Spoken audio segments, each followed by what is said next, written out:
আসসালামু আলাইকুম ভিউয়ার্স, আশা করি আল্লাহর রহমতে সবাই ভালো আছেন। অনেকদিন পর একটা ভিডিও দিলাম।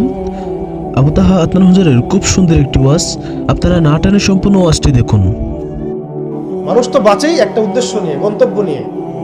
আপনার লাইফের একটা গন্তব্য আছে, আপনি এই জিনিস অ্যাচিভ করতে চান এবং আপনি সেই পথে হাঁটছেনও, পরিশ্রম করছেন। আল্লাহ চাইতে একদিন আপনি অ্যাচিভ করবেন ইনশাআল্লাহ। কিন্তু যার লাইফে কোনো গোলই নাই, তাদের কি হবে? উম্মাহ আজকে এরকম একটা অবস্থায় আসছে। আমি এখানে আমভাবে সবার কথা বলছি না। যাদের স্বপ্ন দেখার তারা ঠিকই দেখছে, যাদের কাজ করার তারা ঠিকই করছে, তারা কেউ বসে নাই। যাদের জীবন দেওয়া তারা ঠিকই দিচ্ছে, যাদের প্রতিবাদ করার তারা ঠিকই করছে, যাদের জালেমের এগেইনস্টে দাঁড়ানো তারা দাঁড়াচ্ছে কি না? সারা ওয়ার্ল্ডে যাদের এই জজবা আছে তারা ঠিকই কাজ করছে। আমি আমভাবে সবাইকে বোঝাই নাই, মেজরিটিকে বোঝাচ্ছি।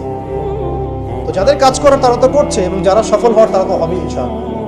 আল্লাহ পাক যেন আমাদের প্রত্যেক বিশ্বের বিভিন্ন জায়গায় আমাদের যে ভাইয়েরা দিন প্রতিষ্ঠার জন্য কাজ করছেন, সবাইকে বিজয় দান করে দেন।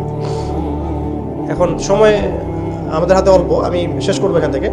এখানে আসেন, আমি যে কথাটা বলতে যাচ্ছিলাম যে সিরাতের আদলে নবী সাল্লাল্লাহু আলাইহি ওয়াসাল্লাম এইভাবে দাওয়াতের কাজ করার পরে সবর করে, ধৈর্য ধরে, প্রয়োজনে হিজরত করে, তারপরে আবার মদিনা রাষ্ট্র কায়েম করেছেন। তারপরে দাওয়াতের সাথে সাথে জিহাদ, কিতাল এগুলোর মধ্য দিয়ে তিনি পুরা মক্কা বিজয় করলেন, এবং মক্কা বিজয়ে এই যে ভিত্তি, এর উপর দাঁড়িয়ে পুরা আরব বিজয় হলো, এবং এই ভিত্তির উপর দাঁড়ায় 4 খলিফা 30 বছর শাসন করলেন, তাই না? তখন কি ইসলাম এরকম সংকুচিত অবস্থায় ছিল, দুর্বল অবস্থায় ছিল? মোটেই না। বরং স্পেন থেকে এদিকে চায়না পর্যন্ত, এইদিকে আফ্রিকা থেকে নিয়ে পুরো সিন্ধু পর্যন্ত এই পুরো জায়গাটা আমাদের ছিল। চিন্তা করা যায়? চিন্তা করছেন একবার যে উমর রাদিয়াল্লাহু আনহু একটা এই খেজুরের বানানো মসজিদে বসে আছেন? ভাবা যায়? এই মাটির মধ্যে তিনি শুয়ে আছেন। রোমান সম্রাটের একজন দূত এসে দেখলো তিনি মাটিতে শুয়ে আছেন, দুপুরবেলা রেস্ট নিচ্ছেন। আর তার বাহিনী এদিকে পৌঁছে গেছে একেবারে শাম পর্যন্ত, এদিকে পৌঁছে গেছে পারস্য পর্যন্ত। ভাবা যায় এগুলা? ওসমান রাদিয়াল্লাহু আনহুর সময় একদম সাইপ্রাস দ্বীপপুঞ্জ থেকে শুরু করে বাকি সব বিজয় হয়েছে। উমাইয়াদের সময় দেখা গেছে একদম স্পেন থেকে নিয়ে এদিকে চায়না পর্যন্ত, আর বললো আফ্রিকা থেকে নিয়ে সিন্ধু পর্যন্ত বিজয় হয়েছে। আব্বাসীয়দের সময় হয়েছে। এইভাবে প্রায় 1250 বছর আমরা ওয়ার্ল্ডকে শাসন করছি।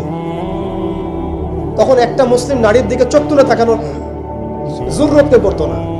একটা মুসলিম ভাইকে অন্যায়ভাবে হত্যা করবে সাহসই কারো ছিল না, গায়ে টোকা দিবে সাহসই ছিল না। আজকে আমাদের চোখের সামনে বিগত 100 বছরে আমার তো মনে হয় মিনিমাম 10 কোটি মুসলমান হত্যা করা হয়েছে।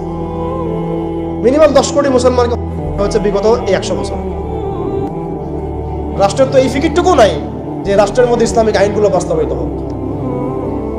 এইটুকু ফিকির নাই তো আপনাদের। যারা ইলেকশন নির্বাচন, গণতন্ত্র এগুলো করতেছেন, কার ফিকির আছে?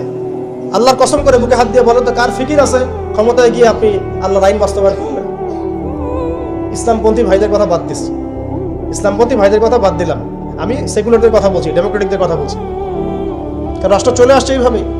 আর যারা ফিকির করছেন ইসলাম নিয়ে আমি যাব, ওখানে গিয়ে এটা করবো, এটা আপনি ডেমোক্রেটিক সিস্টেমে করতে পারবেন না।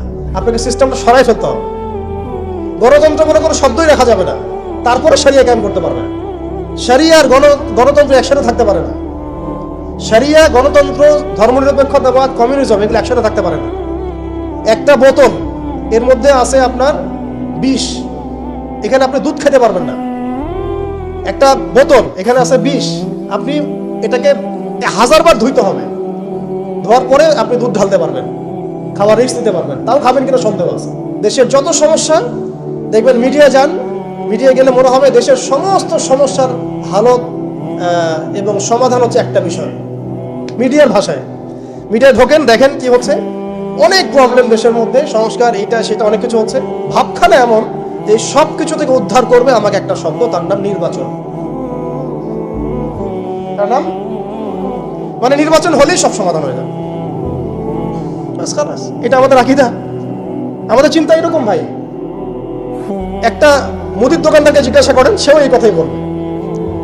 আবার বুদ্ধিজীবীকে জিজ্ঞাসা করেন, সেও এই কথাই বলতেছে। টকশোতে বসে সেও এই কথা বলতেছে। এমপিকে বলেন, সেও এই কথা বলতেছে। মানে পুরো অবচেতন দাসত্ব, অবচেতন ইবাদত। দেখেন আমাদের অবচেতন মনে আমরা ইবাদত করে ফেলছি গণতন্ত্রের, পশ্চিমাদের ওদের তন্ত্রমন্ত্রগুলোর। ইলেকশন দিলে সব সমাধান হয়ে যাবে?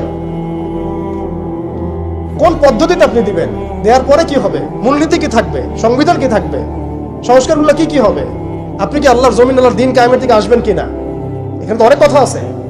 এগুলোকে সলিউশন না করে XYZ যেই আসো, আপনি আমাকে বসায় দিলে আমি কিছুই করতে পারবো না। সিম্পল, আমাকে বসায় দেন, আমি কিছুই করতে পারবো না। আপনি সবচেয়ে পরহেজগার মানুষটাকে বসায় দেন, সেও কিছু করতে পারবে না, কারণ সিস্টেমটাই তাকে করতে দিবে না। এই জিনিসগুলো আমাদের বোঝা উচিত। উম্মার সংকটগুলো এইভাবে আমাদের আইডেন্টিফাই করতে হবে।